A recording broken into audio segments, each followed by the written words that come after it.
we are live. Let's go fire up the chat. And tonight we are going to talk about the war in Iran. And this is our update for March 2nd, 2026.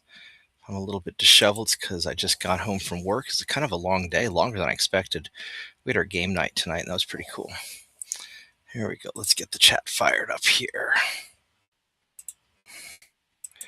Alrighty. So, unless you've been living in a hole in the ground, we're at war with Iran. And I'm going to go over a couple of different points of view, and I'm going to share my thoughts. In full disclosure, I am not a fan of the war. I do not generally like us going to war. I think it was not a good decision. But here's what we got. So, Secretary of War, Pete Hegseth, he said overnight, President Trump's orders, Department of War commenced Operation Epic Fury. Most lethal, complex, most precision aerial operation in history, blah, blah, blah, right? Iranian regime had their chance. They refused to make a deal, and now they're suffering the consequences for almost 50 years. Iran has targeted and killed Americans and has been always seeking the world's most powerful weapons to further their radical cause. And this is an older statement, actually. This is his original, but I think it's still valid. Last night, unlike any previous president, President Trump began dealing with this cancer. We will not tolerate powerful missiles targeting the American people. Those missiles will be destroyed, along with Iran's missile production. The Iranian Navy will be destroyed. And as President Trump has said his entire life, Iran will never have a nuclear weapon. United States did not start this conflict, but we will finish it. If you kill or threaten Americans anywhere in the world, as Iran has, then we will hunt you down and we will kill you. Our warriors are the best in the world, and they are fully unleashed to achieve our objectives. May God's providence protect them in this vital mission. So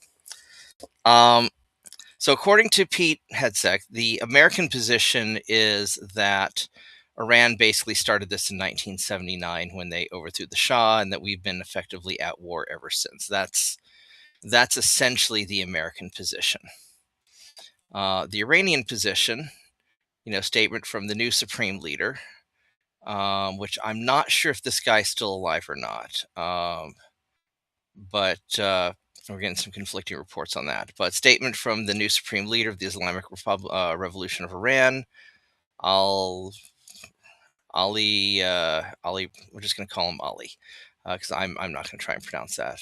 Arafi, Ali Reza Arafi. That's kind of a cool name. All right. Anyway, so time for negotiations is over. The United States has chosen to cross the red line, the line of irreparable harm, by launching this war. They have signed their own death warrant. They don't know when or how the axe will fall, but we hold the reins. They brandish the nuclear specter like a scarecrow, blinded by their arrogance. They have no idea the true extent of our power or what we are prepared to unleash. As for Israel, its fate is sealed. Every strike, every crime, every act of suffering that they've inflicted will come back to haunt them, and they will remain in our sights, exposed, vulnerable, hunted. We walk in the shadow of the leader, and every step is a lightning bolt. Iran does not bend. Iran wins always. So, two very different perspectives. And, as far as Iran is concerned, we launched first. We started the war the other day, and America's taking the position that Iran started the war way back, several decades ago. Now, my perspective is that it doesn't really matter. I mean, the truth of the matter is we are now at war, and this is going to take whatever turns it takes. What I think is interesting is that apparently Marco Rubio said the quiet part out loud. The administration admits Israel dragged us into the Iran war, that's already cost too many American lives and billions of dollars. Before it's over, the price of gas, groceries, and virtually everything is going to go up. And this is Thomas Massie, right? And he's I tend to agree with Thomas Massie. Israel probably dragged us into the war, and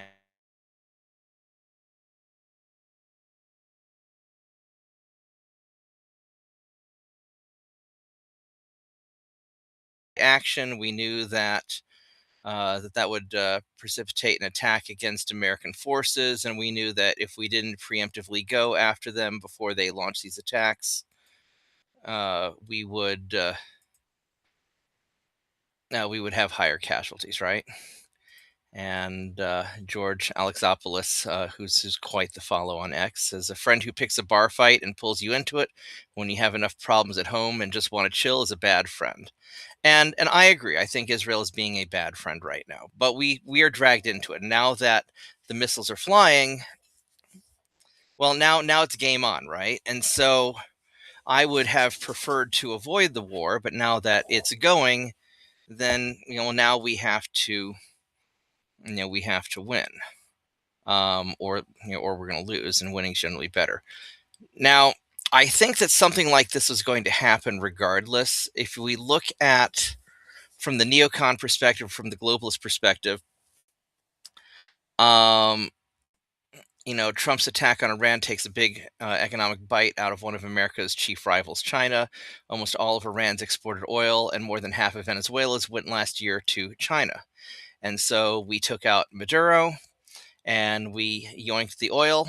We're still selling it to Iran, or we're still selling the Venezuelan oil to China, but we have control over it now. And now that we are getting things going with Iran, the Strait of Hormuz is blockaded, and whether we win or lose, if we lose the war, the Strait of Hormuz is going to stay blockaded, right? And if we win the war, then we'll sell oil to China, sell the Iranian oil to China. But if they don't do what we want, then we will, we have the means to block it. There's a bookmark that I wanted to show, and I can't find. Here it is. Let's go pull. Is this going to load? Let's go pull this guy up. So if we look right here at Iran, here's all the little explosions and stuff going on. This S2 Underground has some good stuff. Let's go make this a little bit bigger, shall we? So right here, the Strait of Hormuz, this, the Persian Gulf, all of Saudi Arabia, I mean, the Red Sea also, but almost all of the Saudi shipping goes through the Persian Gulf. That's why we fought the war in Iraq and everything as well. And the Iranian missiles and Houthi drones, if we, here's Yemen right here. They have the means to block off the Red Sea and the Suez Canal. These are all within Iranian firing ranges, right? So if things go sideways, we could see the blocking off of these crucial sea passages. And we won't worry about all the stuff exploding all over Iran. We know that stuff's blowing up. That's sort of aside from my point right now that I'm trying to make. So the big thing is that in the neocon effort to contain China, and there's some argument to that, right? I'm not gonna deny that, about the whole China thing. Controlling Venezuela's oil and Iran's oil gives us leverage over China, which can then make it harder for them to launch a war on Taiwan or,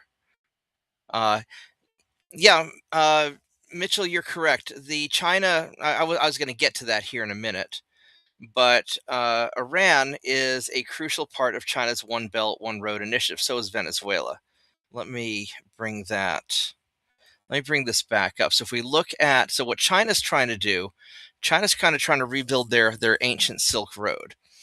And they can have they're trying to control the naval passages, but also a lot of stuff goes through Iran for China. And they're trying to do with all the BRICS stuff, where they're trying to economically control much of Africa's trade and resources, access to Asia, to Europe, through Russia and everything. China's it's just like the risk game, right? we're playing for North America and South America, and China's playing for Asia and Africa. Uh, Australia's kind of off by itself, but all these sea lanes here. A lot of this is about China, and so this was probably eventually going to happen regardless. As much as Trump allegedly didn't want this war to happen, he was going to get dragged in by the neocons, and he was going to get dragged in by Israel. And so now it's game on, right? And so the new Ayatollah, and everybody's calling for jihad against America. And the old Ayatollah, uh, I I recall him making a post on X, I think the day before he died, saying that he knew that the war was coming and he expected to die and he was going to get martyred, right? And apparently he just stayed home and just did his normal thing and was there with his grandchildren when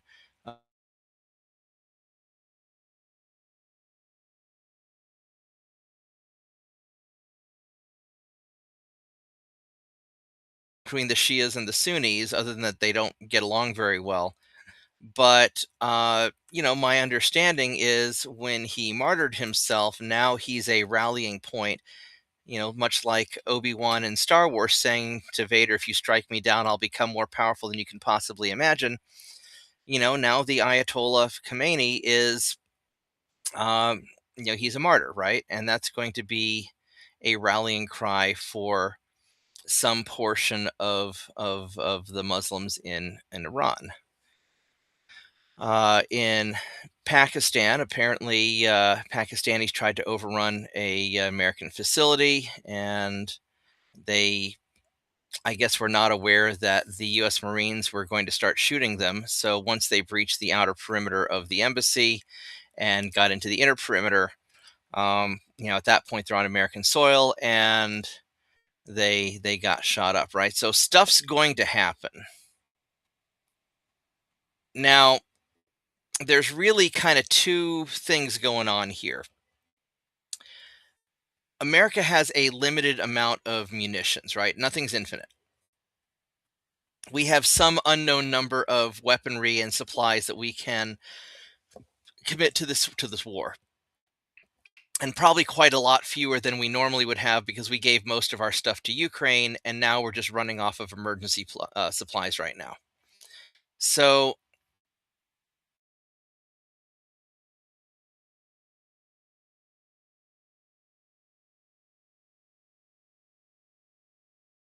their plan is what they call a mosaic defense, where they have a series of independent independent bases, missile cities as they call it, all throughout Iran, and they are going to use these bases to independently fire missiles all over the place and blast shit, right?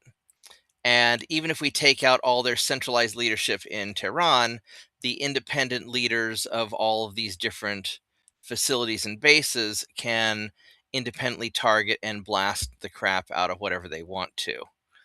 And that's going to make it very difficult for us because we don't have a centralized person to negotiate with, right? They're not going to negotiate because, like these guys are saying, the time for negotiations over, right? Iran is pissed. And, rightfully so. We attacked them in the middle of negotiations. Allegedly, they were going to capitulate to everything we wanted, but also allegedly they told us to fuck off and weren't going to capitulate. So, what do we believe? I don't really believe any of this. Um, yeah, I mean, if there's a war over Taiwan, we can blockade stuff. We could cause China a lot of problems. Um, so with the Iran thing, their hope is that they can endure the damage and outlast us until we run out of munitions or run low on supplies. Because every day that Iran continues to be ruled by whichever Ayatollah they have, As long as they maintain their system, they're winning, right? We have to knock them down. It's always harder to attack than it is to defend. Now, do they have more ayatollahs than we have bombs to blow them up with? I don't know. I don't know how much weaponry we have, and I don't know how much weaponry Iran has, right? So this is going to be, we want a quick strike. Trump always likes these quick in and out deals, and Iran, much like Russia, is playing the long game where they want to fight a war of endurance because a war of endurance favors Iran. And, we've blasted a lot of stuff and they've blasted a lot of stuff back, but they've got all these facilities here, airfields, and stuff is, you can look on this S2 underground list where it'll talk about different heavy water facility. They've got some nuclear facilities that are active. um Operational status unknown. So uh this is actually a really cool map. I encourage everybody to check it out. I'll put the link in the chat for you guys to all find on your own. So, yeah, Trump says it might last 3 to 5 weeks, and the Iranians say they're going to make this fight last for decades because now that it's been announced a jihad, they don't care, right? And that's the problem. Can we beat them into submission? It's going to be much like fighting the Japanese in World War II. They were willing to absorb tremendous casualties. Um, so if we can make it a short, brutal war, then we'll win. Our hope is that the Persian people essentially will rise up and take back their country. But I don't know how many Persians there are compared to how many Muslims there are. I don't trust anything anyone says about how popular the Ayatollah was. So if the Iranian people rise up and we support them with freedom from 30,000 feet, then we could win this, right? And if this turns into a long, protracted war, then this could be a problem. And the irony is that everybody talks about having Congress vote on the war. They're not going to. All these congressmen want Trump to take the blame if it goes badly.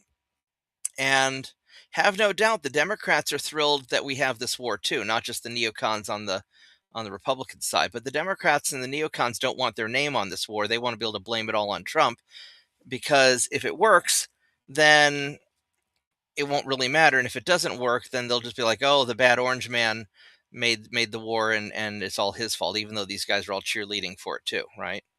So how's this going to affect us? Well, right now the oil prices haven't really gone up that much, which is interesting, but you might want to gas up your car. We've already seen one terrorist attack in Austin, and there's probably going to be more. So, I would stay very vigilant. Hey, Vicious. No, this isn't a new rig. This is Turpitz got the new laptop. That's awesome. Congratulations, Turpitz. That's really awesome. I'm proud of you. Yeah, success has 1,000 fathers, but failure is an orphan, and that is true. So, my plan is to remain vigilant and stay away from large crowded areas, just basic common sense security stuff. Same stuff we did after 9/11 and and during all the wars that followed since.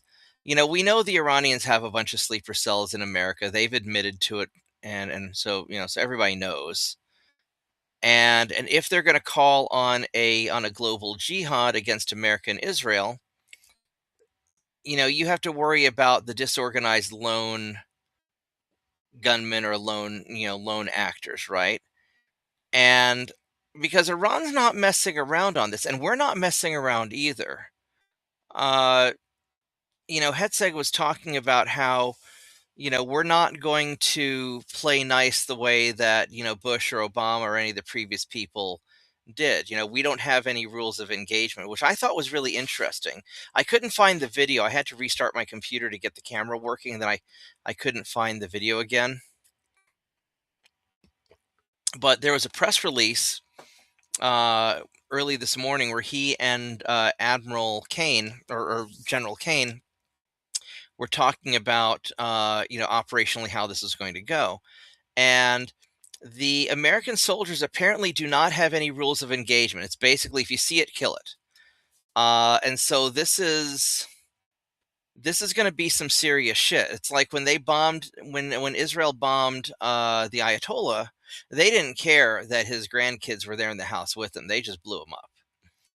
Now, I do think that we're going to try and minimize collateral damage because, from an operational perspective, if we want the Iranian people to rise up against their government, we need to make sure not to kill any of the Iranians that we hope to ally with.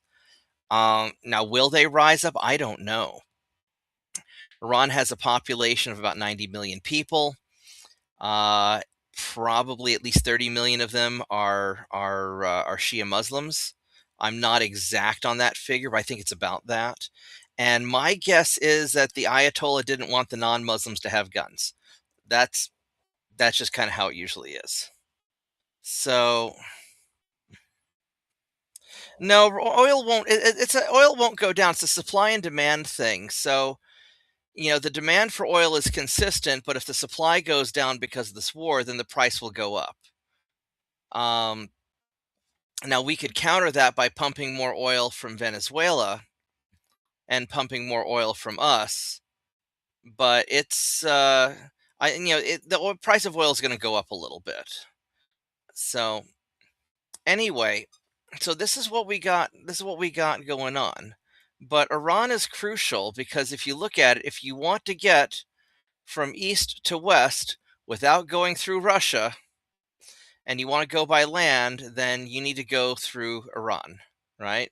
Because your options for going east to west, if you want to get into Africa, you've got to go through Iran or you got to go down through Russia. If you're not wanting to go through, with boats, right? And if you're going by sea, we've got all these nice little choke points here where we could choke off Chinese vessels if shit starts going down. And so it would make sense to have China wants some sort of land route to get to the resources in Africa and to get to European markets. And going through Iran and up this way would actually be easier because you've got these things called the Himalayas, which are inconvenient. You could probably go through Kazakhstan and through Russia also. This is one of the reasons why Ukraine's so important as well. Ukraine's a way to tie tie into Europe without going through Belarus, which is friendly to Russia. There's a lot of this is about money. A lot of it's about trade. Yeah, the Iranians are saying they hit the Abraham Lincoln, which is somewhere here in the Arabian Sea. I think they probably did not. Uh, we'll learn more, but my understanding is that the Abraham Lincoln has moved kind of far away, that they're operating at relatively long range, so that they can stay somewhat safe, because nobody wants to get hit by ballistic missiles.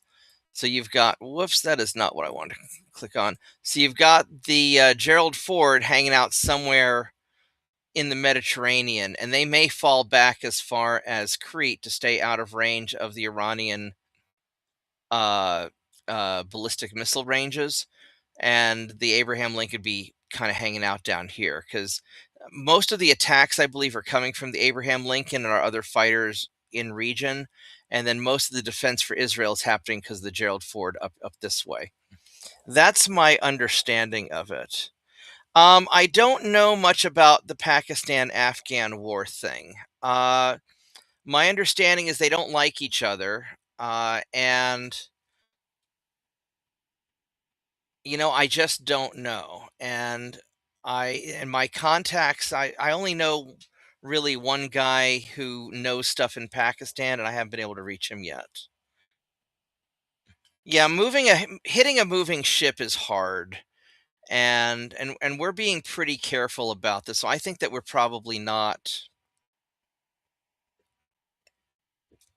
probably not hitting the Abraham Lincoln. And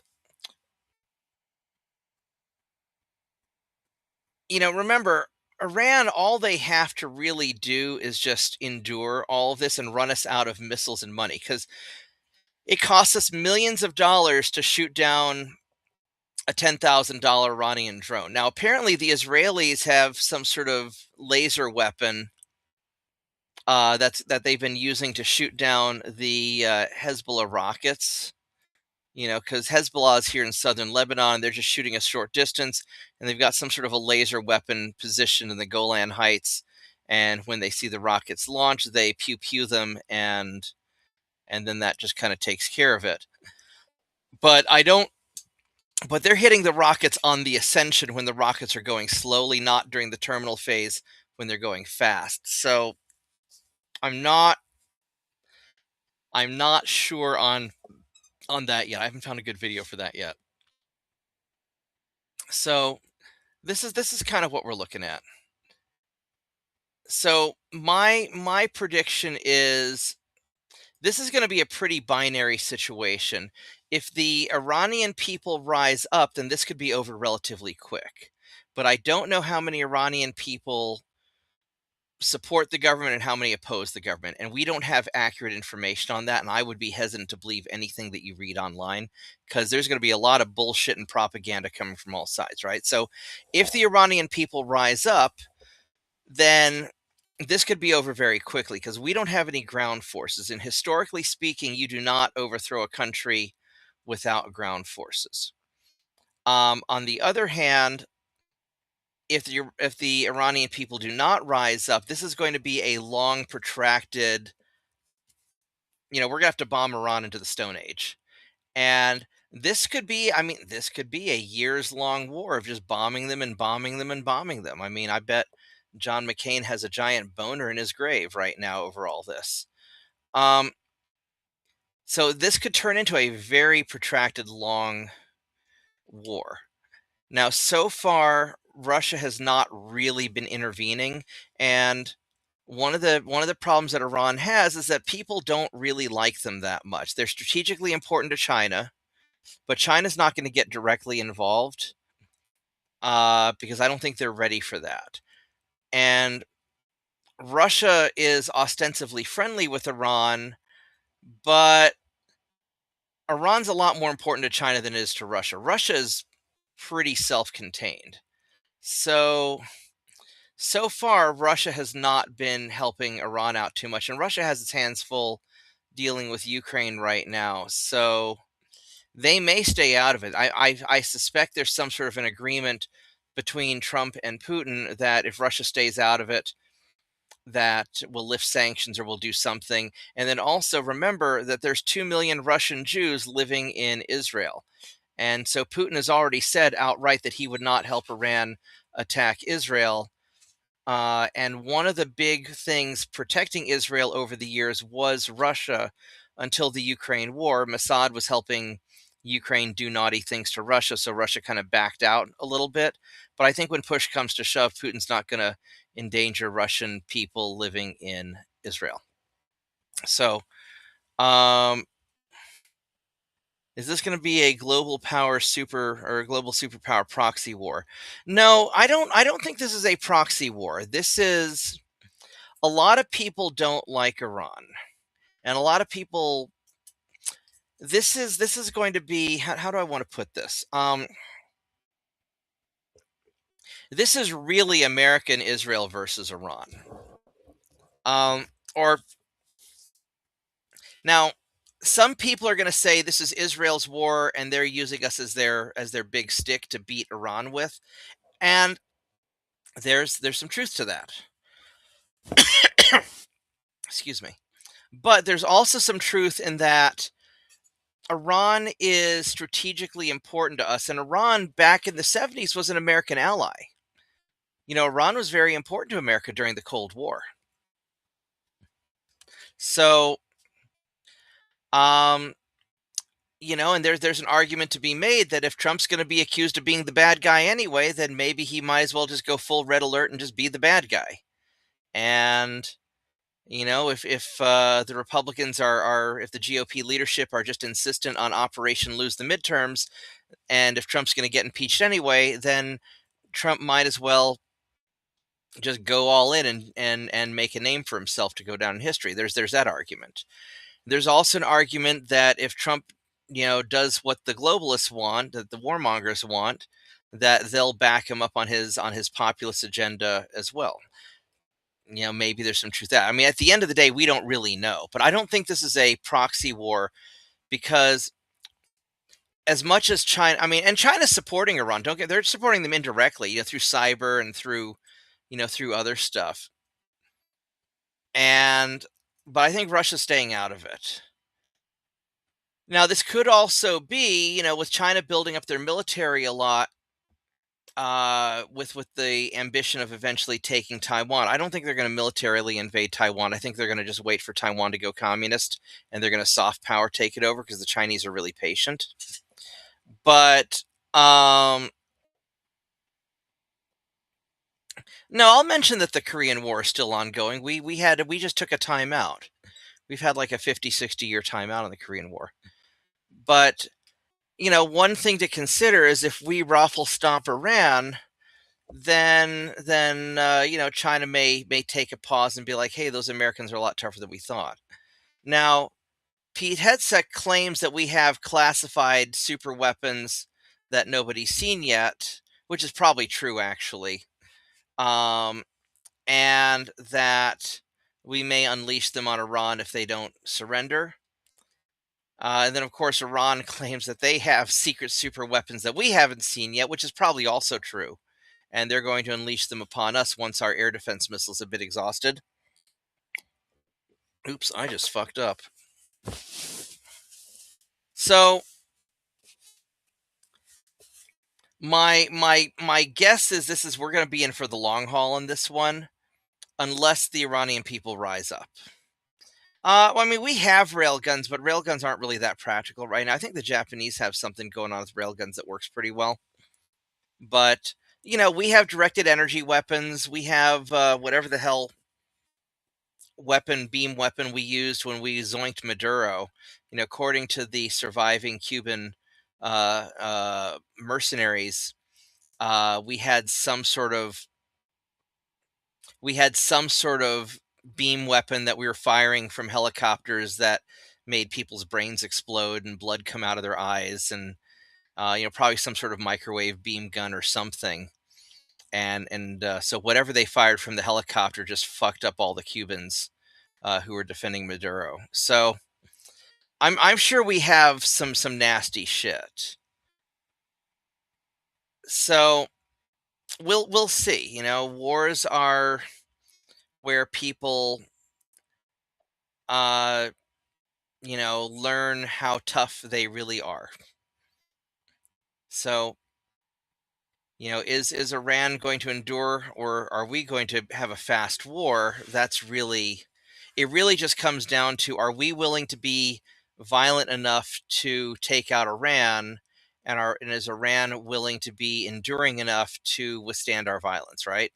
And also, can Israel survive and the Gulf states survive whatever Iran's going to be throwing at them? Because Iran's, attacking a lot of things, right? They hit they hit the embassy, the U.S. embassy in Saudi Arabia. Oops, that's not what I want to click on. CENTCOM confirmed that Iran hit the Haifa oil refinery.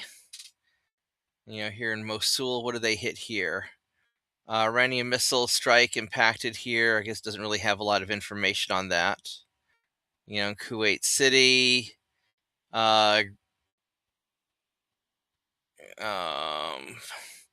some sort of strike, a Shahed strike. I'm not really sure what that is. Iranian drone strikes hit the air base there.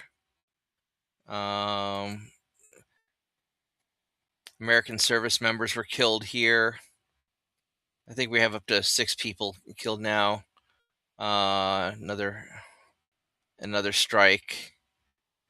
So so here's Bahrain getting hit. The Plaza Hotel, where is that the one where where a bunch of our naval officers were sitting? Um, so I mean, we're taking a lot of hits as well. So Abu Dhabi, we got Dubai. They hit the Dubai airport. So they're going to be hitting a bunch of stuff. Well, I mean, the question is, are we the final boss or are they the final boss, right? I mean, America's big and bad, but it really just comes down to, have we given away all of our weapons to Ukraine? Now, if we had not been giving Ukraine all of our stuff for the last 4 years, then I think we would raffle stomp Iran. I would have full confidence in our ability to blow the ever living crap out of Iran. Um, on the other hand, have we saved enough in reserve? A lot of people say that we only have enough munitions for 1 to 2 weeks of a real war. I don't know. Um, no, I don't think B-52s are going to be rolling in. Well, I mean, they're not going to. We don't have aircraft over Iran, right? So what we're doing is we're keeping our airplanes somewhere off and away, where we can then get up to altitude, launch cruise missiles into Iran, and then land safely, because we don't want to go anywhere near their air defense systems, which are kind of all along this western and southern edge. So we don't want to deal with any of that. Now, notice how Iran's not attacking Turkey, right? Turkey and Iran, they get along all right. And Turkey, I think if push came to shove, I think Turkey would fuck up Iran, because Turkey is no joke. So, but no, I don't think we're going to be sending our B-52s into Iran. At most, we're going to be keeping them at bay. We're going to be using standoff weapons. And certainly until we deplete the Iranian air defenses. Now, the problem is they might have air defenses hidden away places, but if we take out all their radar stations, then we can start being a little bit more aggressive. So this is going to take some time. You weren't around during the Gulf War, the first Gulf War. It took some time for us to roll through, and we were bombing. We were bombing Iraq for what, like a month before we sent our troops in? Yeah, Turkey has very good drones. Yeah, no, Turkey would fuck up Iran, if Iran, uh because Turkey is also Persian. Turkey is also, highly educated, sophisticated people. So no, I don't think Iran's gonna mess with Turkey. So this is what we got. Any other questions, guys? So my my advice, like I said, is be prepared in case something weird happens. I would stay away from large crowds. I would stay away from like concerts and big events. If you're packing heat, keep your gun on you. Stock up on, at least a couple weeks of food and water. You should always have like a month's worth of survival supplies in case there's a storm or whatever. But just in case something stupid happens. Wasn't the first Gulf War where we opened up like a mile wide hole? Yeah, yeah. We basically bombed the crap out of Iraq and destroyed pretty much everything, and then we rolled our tanks through to basically get them out of Kuwait, and then they retreated and we called it a day. Let's see. Mitchell says, from what I've heard, that's always the case. Their air defense system's already crippled to the point that Israel's flying F-16s over Tehran. I've heard that, and I've also heard that that's not true, and so I'm being very cautious about what I claim, because I haven't been able to confirm it. Now, also keep in mind that everybody is doing a really good job of operational security, right? We know Israel's taking a lot of damage from the Iranian strikes, but they're suppressing a lot of the videos of that. Iran's taking a lot of damage. They're suppressing the videos, and the U.S. isn't saying shit about what we're doing. Right? They're just saying we're blasting the crap out of them. So all we know really is that there's a lot of crap being blasted around, and it's really just a matter of who can endure longer, right? Do we have more missiles, or does Iran have more? Who's got the will to keep this up? Iran doesn't have to worry about the midterms. Iran doesn't have to worry about getting reelected. I mean, they are technically a democracy of some sort, or some sort of constitutional republic. But I don't understand. But they're the way that their system is set up, they don't have to worry about, um, because I think only certain people actually get to vote. Or I really don't understand the Iranian system, but they can endure this, right? And you know, who blinks first? This is really going to come down to who blinks first. Now, if Israel runs out of defensive missiles, and according to Iran, they're saving the good stuff for after Israel runs out of defensive munitions, right? So if Israel runs out of defensive interceptor missiles and Iran starts unleashing the good stuff on them, this could be bad, right? Now there is some talk about having India, broker some sort of peace deal or whatnot. I don't I don't know. I think this one's the big one, and here's the reason why. Iran is not going to back down. The new Ayatollah already said they're not going to negotiate. They're going for the long haul. And the problem is Trump needs some way to save face, right? If what Rubio said is true, where the Israelis backed Trump into a corner and sort of forced his hand, Trump Trump has a unique set of character flaws that makes him both very entertaining and very predictable.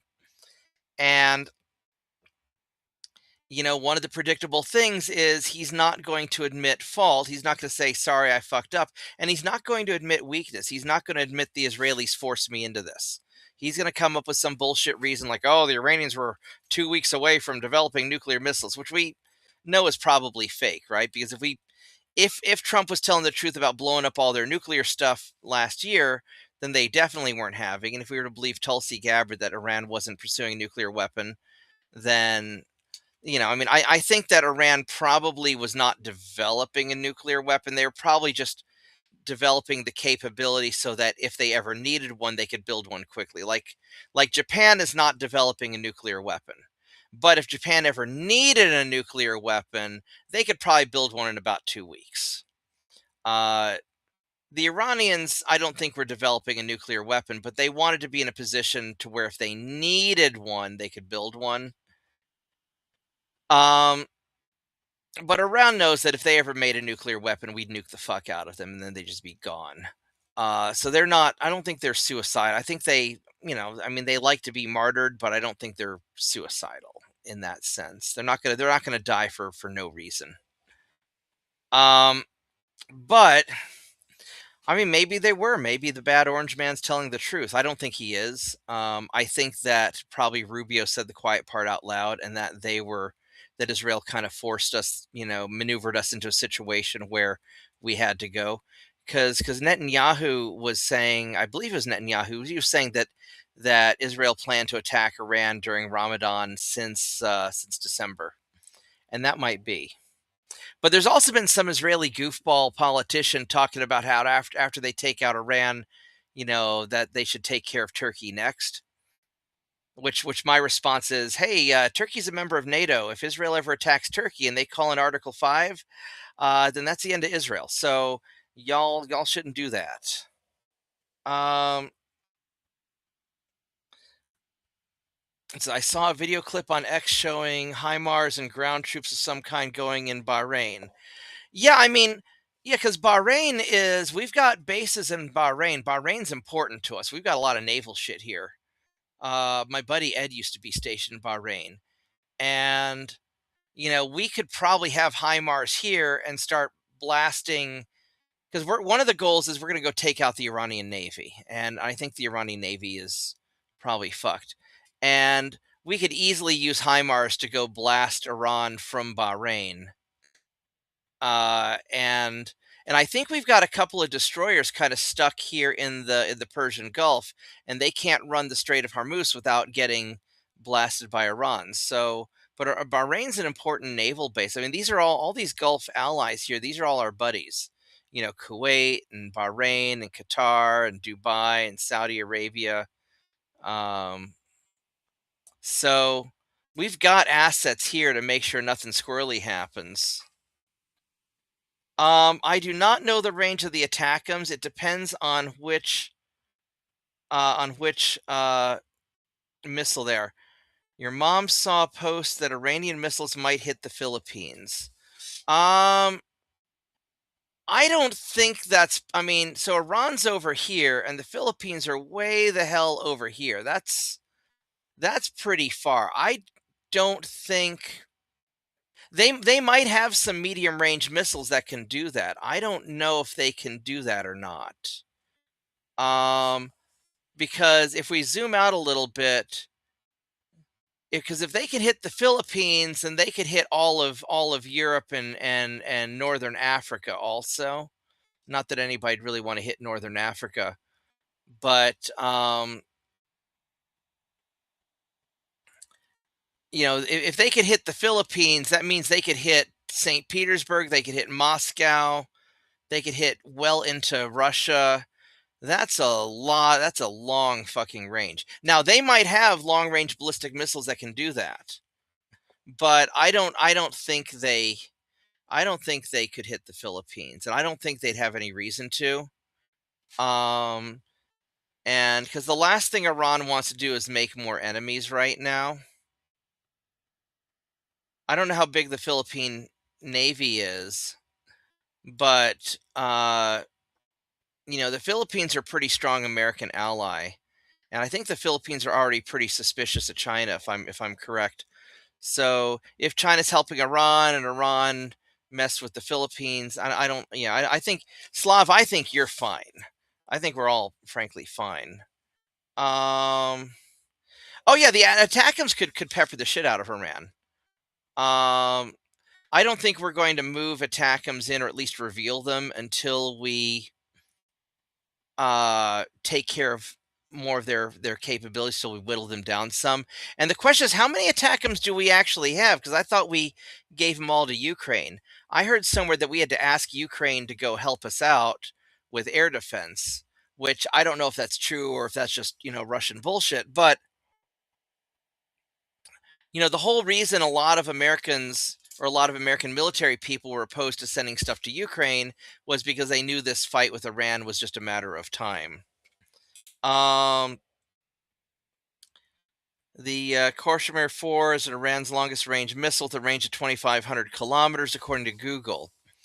So whatever Iran says they have, um, I would bet that they've got something with double that range. You know, I think that I mean, maybe not. It's really hard to tell because Iran has all these underground missile facilities where they're building their missiles where nobody can see what's going on. So we don't really know what they're capable of. We just don't. And that's the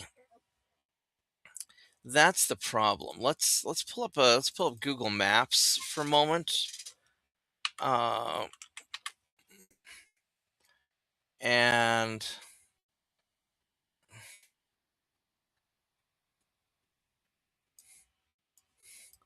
let's see here. So this is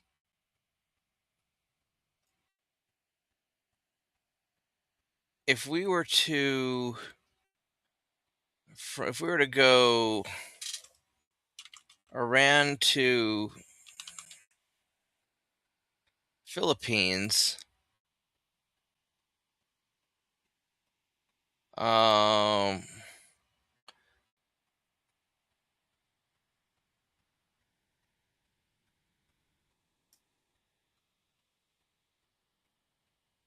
let's see here. I just want to know how far it is. How far is it by bicycle? It's not going to tell me. All right. So we've got here's 500 miles. So it's fun. It's like 1,000, 2,000. It's like 4,000 miles. There's no way that Iran can hit the Philippines from there. I'm really sad that it won't show me how you can bike ride from Iran to the Philippines. I just want to know the actual distance. I don't care about.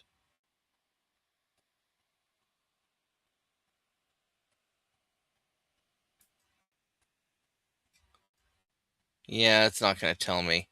I need a different tool. But the point is I don't think. Yeah, I mean China and Russia. We don't know what they've given them. I know that China emergency airdropped in some stuff into Iran, so they could have intercontinental ballistic missiles.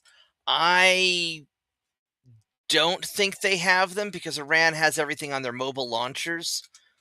But they could have something. Um, I think that the Iranian plan is going to be just to bankrupt and endure because one of the things going on in the Muslim world, I believe, is that there's a argument over who's the boss of the Muslim world, right? And so if Iran just endures the attacks from the United States and doesn't capitulate, then that makes them the cool kid in the Muslim world. And there's like a billion Muslims out there. So Iran actually probably gains more credibility by just enduring and taking it than starting to throw missiles around at anybody not really involved. Um, yeah, I would imagine Russia gave the Philippines some of their stuff. Russia likes selling their weapons. They make a lot of money doing that. Russia makes some pretty good stuff. Uh, so anyway, I would be prepared for this to last a while, and I'm not gonna get my hopes up on a quick end. I hope everything ends quickly, but I'm not gonna get my hopes up. Russia gave us 2,000 AK-74s and a million ammo. I have not yet fired an AK-74. I've only fired the AK-47, which is the AK-74 is a smaller bullet, more like the NATO 5.56 round, I think.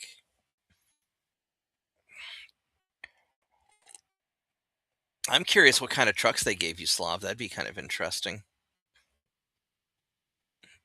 All right, do we have any other questions before I wrap it up for tonight?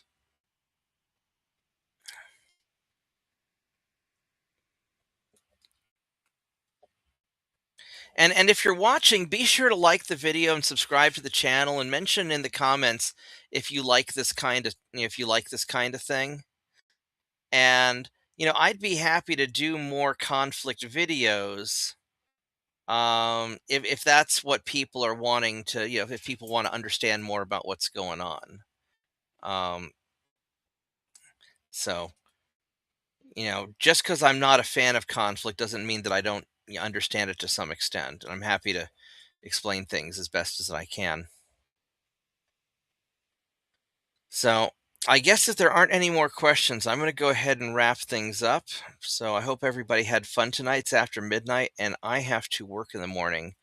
Um, I don't know how much I'm going to live stream tomorrow. I've got a dentist appointment tomorrow, and Novocaine always fucks me up.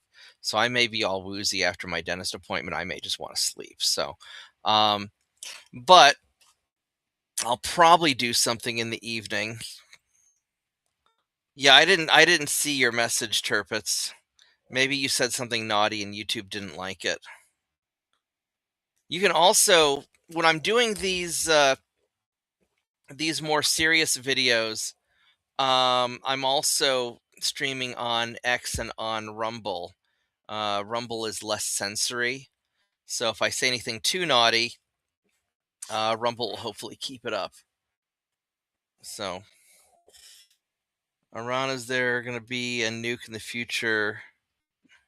Well, so here's the interesting thing about that. The Ayatollah that we blew up He was actually opposed to Iran getting a nuke. He said it would be religiously evil. It'd be evil from a religious point of view to pursue nuclear weapons. Um, the new Ayatollah has basically said, well, the situation's changed. So this I don't think Iran was actively pursuing a nuke per se. I think they wanted to have the capabilities to rapidly build a nuke should they need one, but I don't think they were actively making a nuke. There's a little nuanced difference, right? Um, but I do think that after all of this, Iran is definitely gonna try and get a nuke. They'd be stupid not to. Yeah, YouTube redacts stuff that they don't like. YouTube's kind of sensory, so that's just how it is. Um, if you want to message it to me on Discord, I can check that out. But or just save it for next time. You can message it to me on Discord, and I'll look into it, and I will. And maybe I'll do one of these videos every night. If you guys like doing this kind of hangout, watching the world blow up stuff, or do you guys prefer the gaming? I do a little bit of both. I don't mind talking about this kind of stuff, although we are a little bit limited on what we know. All right, yeah, shoot me a DM. Let me go pull up my phone and see what you're saying that has YouTube so pissed off.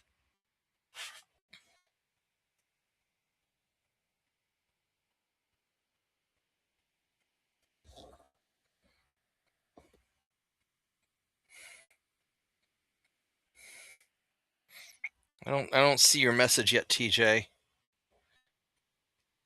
Let me know when you send it, and I'll look. So, but yeah, we can do kind of a nightly hangout, and there's some live cams and other stuff going on, some live streams from yeah, Slav, if you like this kind of stuff, I'm happy to do some more of it. It's kind of a grim topic. I feel like a lot of it's just sort of the same thing over and over again. It's like, oh, we're launching more missiles at them. Oh, they're launching more missiles at us. Uh, and maybe I should have done live streams about the Ukraine war when that all lit off, because I knew a lot more about that situation. All right, let's see what we got here. Hear me out. What if we have B2s at max altitude with bunker busters and 2,000 pound bombs level Iran? Well, the problem is that we only have so many bunker buster bombs. The B2s are stationed back here in America, so they've got like a 36-hour round trip flight to get to Iran and back. And the bunker buster bombs will only penetrate so deep. And a lot of the Iranian stuff is really, really deep underground. And so it would just take a long time. Now we might be dropping some bunker. We know that they're flying B2 bombers into Iran and back, or at least launching missiles from B2 bombers or something. We're doing something with B2 bombers. They're not talking about it, but um, it would take quite a lot of ordnance to level Iran, and that may be what happens. I mean, you know, winning this war may require us killing like 30 million people, which I don't think the American people would tolerate. I certainly wouldn't. But that it may be something like that. Colonel McGregor was saying that in order to win the war against Iran, we would have to drop about half the tonnage of weapons that we dropped on Germany in World War II. Um, that might be necessary to win, in which case we don't have that many munitions. Remember, before the Ukraine war, Russia was building lots and lots of missiles for like 10 years before they went all in on Ukraine. We have not had a ramp up period. We do, and our stuff is really expensive to build. And so I don't think we have an my gut feeling is that we do not have enough weapons to bomb Iran into submission, that we would run out. And allegedly, Iran's making about 100 missiles a month. I think they're making more than that. They're probably just making 100 of their good missiles a month. Um, I think we only make like 600 Patriot missiles a year, something like that. Um, so yeah, I mean, the B-52s, I mean, in the right situation, anything stealthy. If we blow up all their radar stations and they can't detect our planes, then our stuff is plenty stealthy. So, my gut feeling is that we don't have enough weapons to bomb Iran into submission, and unless the Iranian people rise up, this will turn a war of endurance does not favor us. And if this turns into a war of endurance, and if we run out of defensive missiles before Iran runs out of offensive missiles, and remember, it takes at least 2 defensive missiles to shoot down 1 incoming offensive missile. This could end up getting very bad for the Gulf states and especially for Israel. So, this is why wars are won during the preparation phase, not the execution phase. And I don't feel, if it's true, and it probably is, if it's true that Israel forced our hand to get into this war, then that means we probably were not prepared for this war, and we're doing the best we can. Um, so, um, yeah, get some sleep, Turpits. I'm gonna go ahead and wrap this up and call it a night as well, I think. But yeah, if you guys had fun, we'll do another hangout like this kind of late tomorrow night as well, probably about the same time. And or maybe I'll stream this first and play video games afterwards. We'll see how much energy I have tomorrow. But yeah, if you guys like this kind of hangout, we'll do it again. And um, feel free to send me messages either on Discord. If you find any interesting links, Discord me the info. I'm Bobtheorc on Discord, and I'll look into it. And or send me something on message me on the in the YouTube chat what I should look for. So, and then I'm also Real Bob the Orc on Twitter or on X. So if you guys want to message me on X, you can. Here I am on X, so you can just message Real Bob the Orc. Don't send me a bunch of bullshit spam or anything, but you can message me on any interesting links you find, and I will look into it and research it, and we can maybe integrate that into the next video. That might actually be the best way to do this. Just send me stuff on X or on Discord, and I think we'll go from there. So anyway, guys, thanks for hanging out. Hope everybody has a good night. Track went well, by the way. I'm glad. Good job.